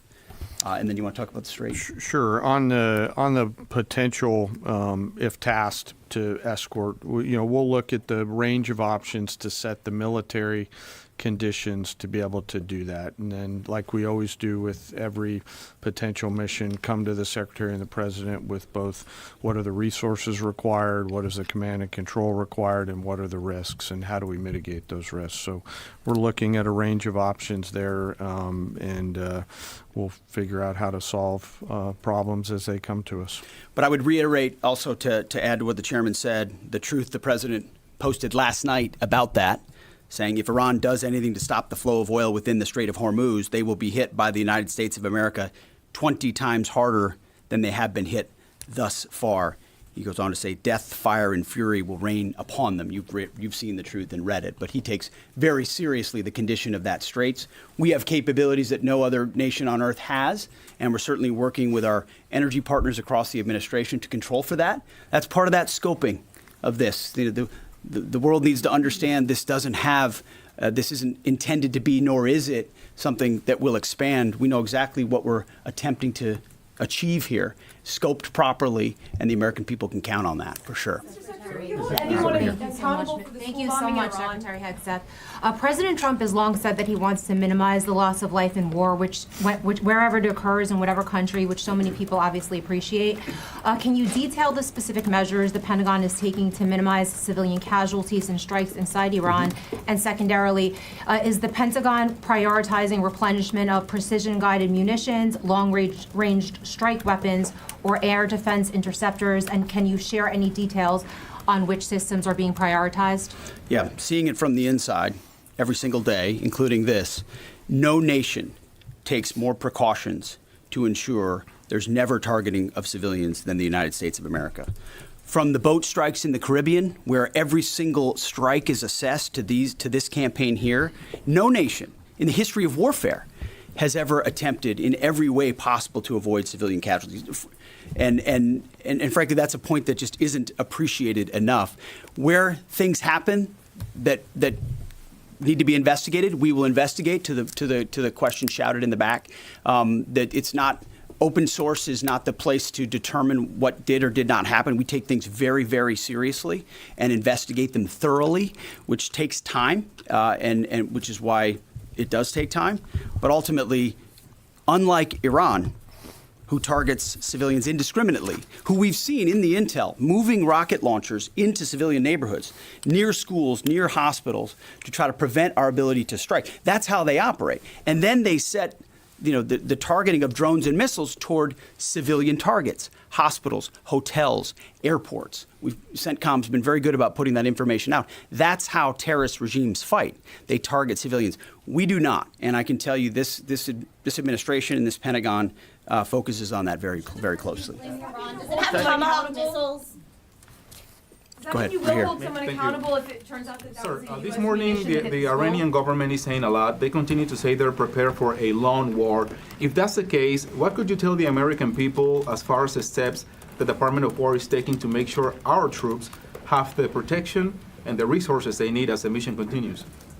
I think there's one thing I can sleep quietly at night knowing is that we're giving every resource humanly possible to our troops on the front lines to ensure they're protected. In fact, as I said in that first press briefing, even before we set the offense, we set the defense. We made sure we had the ability to defend, and then we moved as many Americans off the bases and into other places as possible. So as this progresses, the chairman, or the question was asked of the chairman about how the enemy adapts.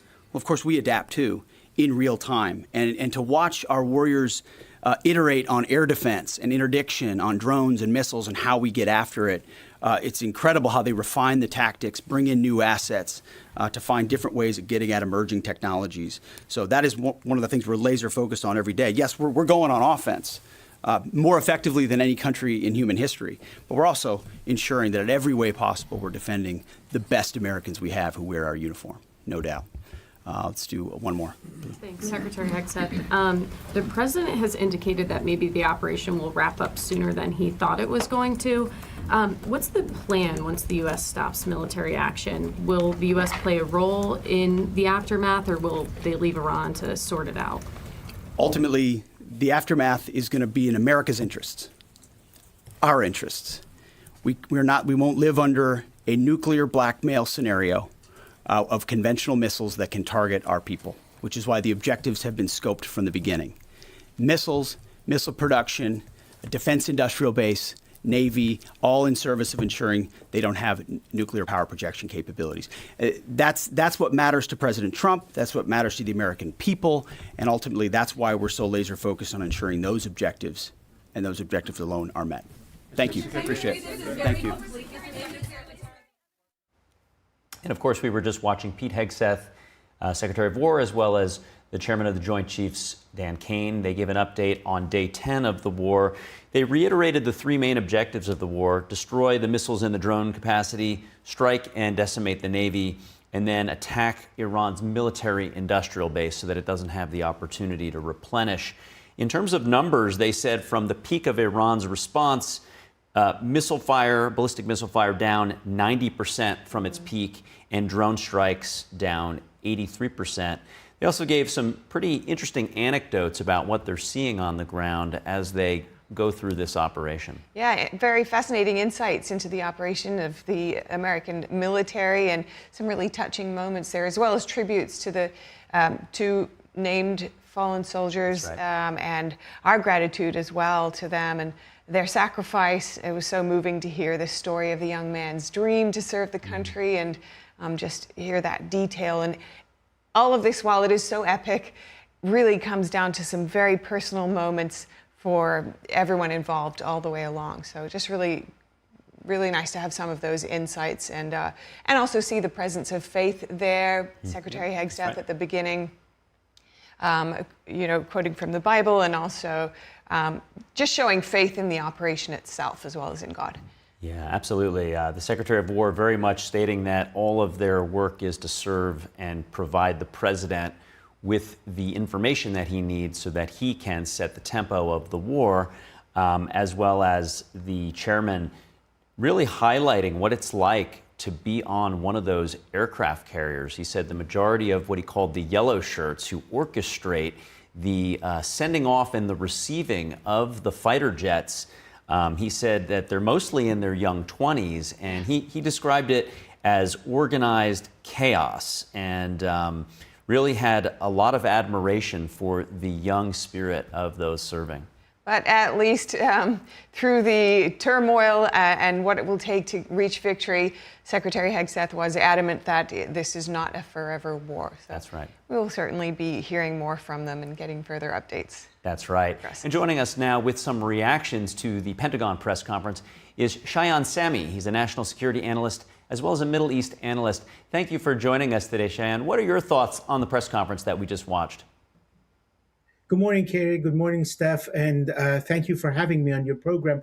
Well, you know, Secretary Hegseth basically identified all the areas that the U.S. administration has been talking about in the last 10 days, that their attempt is not directly going after the regime, although their work will ultimately, in my opinion, lead to a collapse of the regime that has pretty much been decimated, and its leadership is either dead or nowhere to be found. So, but one important note that the chairman mentioned was that he was unwilling to talk about the Iranian military's capability or whether they have been surprised by anything.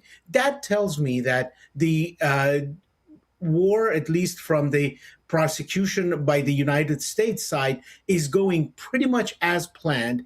And another important factor was that as we have heard news that there is a rift between the United States and Israel, Secretary Hegseth basically shot that down. So if I want to give you a top three of what we learned is that A, the United States is staying the course, despite the fact that some outlets are saying, oh, President Trump said the war could end very soon. President Trump has always said, listen to his remarks, and because he likes to weave things together. So let's not jump to conclusions. Number two, the United States is on its program and on its mission, and they are advancing their program and their prosecution of the war in a way that is methodical and in a way that is to not allow the Iranian side to have a comeback attempt. And number three is they talked about the safety of the Strait of Hormuz, because that's also another area of concern. This is important to note that the Strait of Hormuz from land to land is about a 20-mile stretch. But the area that large ships and large oil tankers can pass through is only a 2-mile stretch. And the Iranian side might have been trying or attempting to lay down mines for the ships that cross there. But the United States has been able to either destroy those or even destroy the old tankers that the Iranians wanted to bring to that area and blow up so they could pretty much block the passageway. So all in all, this attempt is going very well, and the Iranian side pretty much doesn't have a good answer for it. Yeah, I want to stay with the Strait of Hormuz as your third point. President Trump on Truth Social saying that should they try anything to disrupt shipments in the Strait of Hormuz, that we would increase our campaign 20-fold. And he described it as a gift to China because the U.S. really doesn't rely on that oil supply, but that's a major contributor to China, and of course China being an ally of Iran. So how do we understand sort of the interconnectedness of all this? Well, that's a very critical point that you're making, because China relies on cheap oil from Iran, and also China doesn't pay in a currency. China just sends its unwanted products to Iran as like a barter agreement. That's number one. Number two, during this conflict, where has China been? If China is such an ally, and they express that they're an ally of the Iranian government. And thirdly, yes, because the Iranian side has been able to keep its oil afloat on the sea, at the sea, on tankers, and the Chinese side would just take them little by little as they need, and even not pay for them. So this statement by the president is a direct hit at the Chinese leadership that, hey, you may want to talk to your boys in Tehran and tell them to lay it off of this attempt, because if this happens, you're going to be the first loser of it. And we have such a high presence in that area that we can destroy anything and anyone that comes to our on our path. And let's not forget that the chairman mentioned in his press conference that the United States has destroyed over 50 of the Iranian ships, and the Iranians have been crying foul that, hey, why are you destroying our ships? It's war. Absolutely. And I want to then pivot over to Iran's other major partner, Russia. Of course, President Trump and Putin speaking on the phone for an hour. It sounds like Putin was trying to convince him to negotiate and try to have a ceasefire, which the president, of course, seems to have brushed off. But I want to understand, the Iranian drones are used by Russia. Where does Russia sit in all this? Russia is basically enjoying seeing their stooge getting beaten down, but not to the point that they will be destroyed and the government gone. Why? Because China wants a very diminished Islamic Republic to stay in power so they could use them as their stooge. So they could say, you need to send us the drones, you need to do this for us, and we in turn will just bloviate and say that we are taking your side. Like, we will make a phone call to the US president, but they know, and Putin knows, that between his own quagmire in Ukraine and Iran, he would much rather talk about how to end the debacle in Ukraine and not worry about the Iranian side, because they don't give a hoot about Iranian and Iran's leadership and government. So Putin is just trying to save himself. At the same time, he's trying to have cheap materiel so they could continue to prosecute their war with Ukraine and utilize Iran as its bargaining chip, basically telling the president of the United States, hey, if you help us with Ukraine, we will just tamp down these boys in Tehran and tell them to shut up. But that's when they are not seeing that.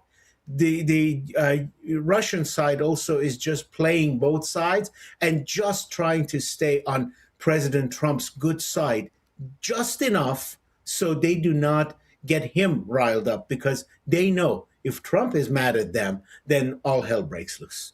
And just in our last 30 seconds, take us inside of Iran, what the leadership there is trying to do and where the people may have their opportunity to come to the streets more forcefully. Great point. Number one, the leadership is nowhere to be found. They have so-called selected a new supreme leader, but he has not issued a message. He has not been seen. Reportedly, he's been severely injured during the attack that killed his father. And he also doesn't want to show himself. It is the IRGC, basically, that is running the show and has promoted his name and has put out his name without even a vote by the Assembly of Experts. But the people of Iran are very astute. They know what they want, and that is an end to this regime. And they also have a leadership in mind that they would like to at least help them during the transition, and that's Crown Prince Reza Pahlavi.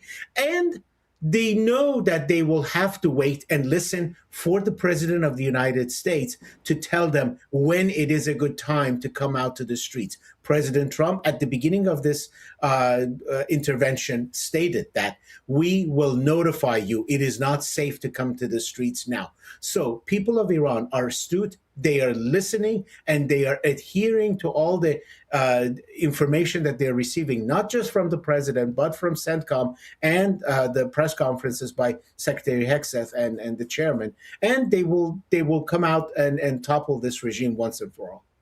Well, we appreciate your insights. We've gone from inside and out. Shayan Sami, thank you for joining us. Thank you for having me.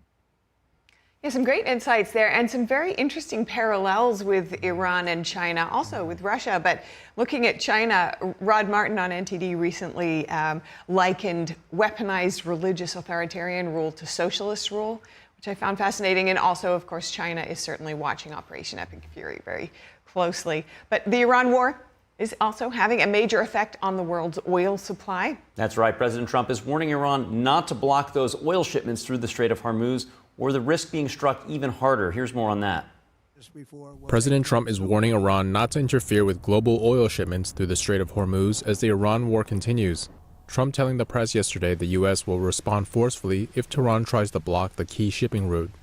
And I will not allow a terrorist regime to hold the world hostage and attempt to stop the globe's oil supply. And if Iran does anything to do that, they'll get hit at a much, much harder level. Trump later saying on Truth Social the U.S. will hit Iran 20 times harder than they have so far. The Strait of Hormuz is one of the most important choke points in the world. Located between Iran and Oman, the narrow waterway connects major Gulf oil producers to global markets. About a fifth of the world's total oil passes through the strait. The conflict has already disrupted shipping traffic and driven energy prices higher. Following Trump's comments that the war would end soon, oil prices plunging as much as 10% today. The Trump administration is also taking steps to stabilize energy markets, the president saying he plans to lift sanctions on some countries. We're also waiving certain oil-related sanctions to reduce prices. So we have sanctions on some countries. We're going to take those sanctions off till this straightens out. He also said the U.S. could protect ships passing through the Strait of Hormuz. But when the time comes, the U.S. Navy and its partners will escort tankers through the strait if needed. I hope it's not going to be needed, but if it's needed, we'll escort them right through. Trump also says the United States is increasing oil cooperation with Venezuela. The relationship is extraordinary with Venezuela, smart country. We've taken out 100 million barrels of oil. It's right now in Houston being taken care of and made so beautiful. He also says an additional 100 million barrels are on the way to refineries in the U.S. New York City Mayor Zohran Mamdani and his police commissioner Jessica Tisch say they're treating a Saturday incident involving explosive devices as an act of ISIS-inspired terrorism. NTD's Arlene Richards has more. New York City will never tolerate violence. And then tell everyone else. An attack outside the New York City mayor's residence is being treated as an act of terrorism. I can confirm this morning that this is being investigated as an act of ISIS-inspired terrorism. The alleged act of terrorism happened Saturday during an anti-Islam protest. There is video of these two individuals throwing two devices towards the protest. The police department has determined that these were improvised explosive devices made to injure, maim, or worse. Amir Balat and Ibrahim Qayyumi, the two suspects in custody, allegedly traveled from Pennsylvania to the protest in New York. The devices that were tossed into the crowd were packed with nuts, bolts, and screws and contained a chemical substance inside a taped canister fitted with a fuse. Preliminary test results determined that these were not hoax devices nor smoke bombs. The FBI has joined the New York Police Department in testing the devices as well as in conducting a terrorism investigation. Police Commissioner Jessica Tisch said the suspects will be prosecuted in federal court in Manhattan. The complaint will set forth criminal charges and the factual allegations supporting those charges. In a second press conference on Monday afternoon, Tisch released more information on federal charges against the suspects. The defendants are charged with attempting to provide material support to ISIS, using a weapon of mass destruction, transporting explosive materials, interstate transportation and receipt of explosive materials, and unlawful possession of destructive devices. Balat and Kayumi are both under age 21. They have no prior criminal records. On their first appearance in federal court Monday, their attorneys requested protective custody for their clients. Tish said they each admitted they were inspired by ISIS. As Kayumi was being placed into an NYPD vehicle following his arrest, a person in the crowd asked why he had done this. As shown on NYPD body-worn camera footage referenced in the complaint, Kayumi responded with ISIS. She said Balat also made unsolicited statements that were captured on body cam footage. She said, "This isn't a religion that just stands when people talk about the blessed name of the prophet. We take action, we take action." She said he also told investigators that he hoped to carry out an attack even bigger than the Boston Marathon bombing, which occurred 13 years ago. That bombing killed 3 individuals. NYPD officers put their own lives at risk on Saturday to stop one bomb from detonating. They later found 2 more. The police commissioner, a U.S. attorney, and an assistant FBI director all praised the officers for their heroic actions and for keeping New Yorkers safe. Tish said these agencies are working together with NYPD in an ongoing investigation. Arlene Richards, NTD News. Thanks to Arlene for that report. And the Federal Aviation Administration canceling a briefly issued ground stop for this morning for all JetBlue flights. This is after the airline said it had resolved a system outage and resumed normal operations, according to a JetBlue spokesperson. The FAA said the flight halt was issued at the request of JetBlue. JetBlue is headquartered here in New York City, and it flies to more than 110 destinations across the U.S., Canada, Europe, and the Caribbean. And President Trump is ramping up pressure on congressional Republicans to approve changes to voter ID requirements. He vowed to stop signing other bills into law until it's done. Senate Leader John Thune is unclear how to move the bill forward amid the opposition. NTD's Melina Weisskopf joins us to break it down. Melina, good morning. What can you tell us about this push for voter ID? Hey, good morning, Steph. So the Save America Act would require proof of citizenship to register to vote and a photo ID when voting in person. It's an issue that Republicans have repeatedly said is popular among voters from both sides of the aisle. Here's how House Speaker Mike Johnson described it when it passed the House. This is about a 90-10 issue in the polling, because all that we've done tonight in this simple piece of legislation is apply common sense. All this Save America Act does is it enhances the SAVE Act, which you've already passed twice before, which says that you have to have proof of citizenship before you register to vote in federal elections. Now, President Trump insisted that this is the top priority for him, and it should be for lawmakers, since he says he's certain if it's passed, it would secure the midterms for Republicans. Now, the president at the Issues Conference just yesterday doubled down on a previous vow to not approve any other bills until this becomes law. Here's Trump. Let's go for the gold, and let's just not accept anything else. I'll tell you what, I'm willing to just sort of say I'm not going to sign anything until this is approved. I really am, but that's how bad it is. If you don't get it, big trouble, my opinion. If you get this, your midterms, and they know it. For 2 reasons. Number 1, they won't be able to cheat. And number 2, the people are demanding it.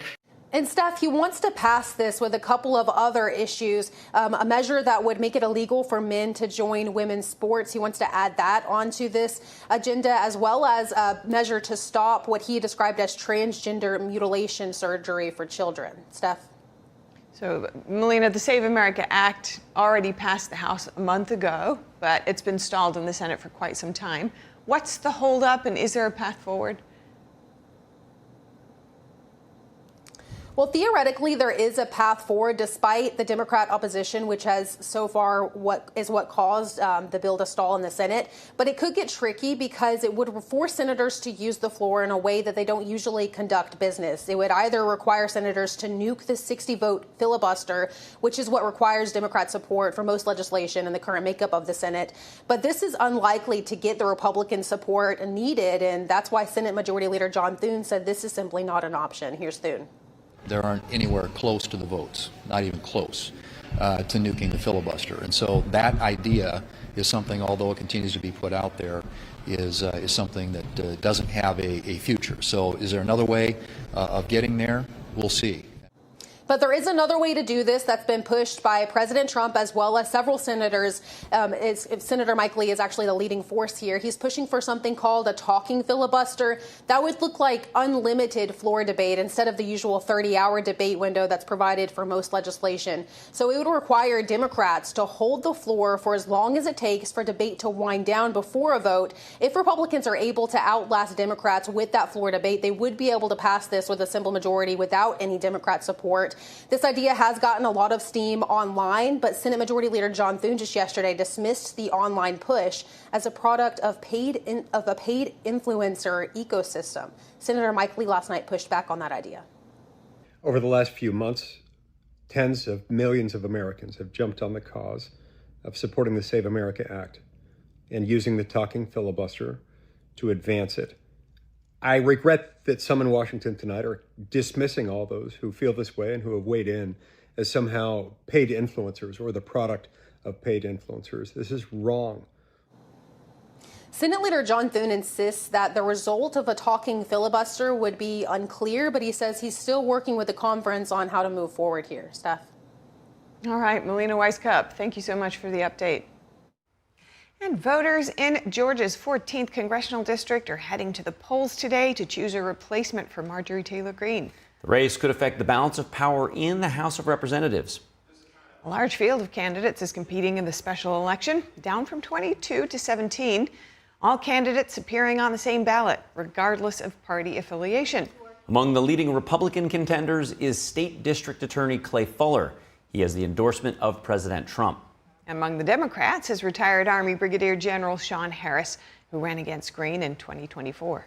And if no candidate wins a majority, then the top two finishers will advance to another vote, which would happen next month.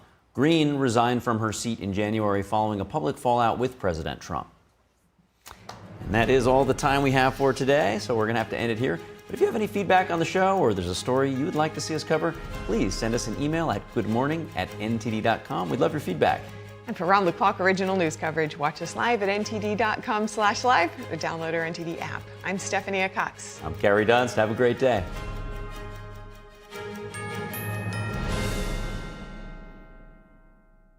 I'm Amy Grant, and I want to talk to you from my heart about the heart. I would have been the last person on the list to say this woman has a problem with her heart. So no, there was nothing about my life that said, you have a ticking time bomb in your chest.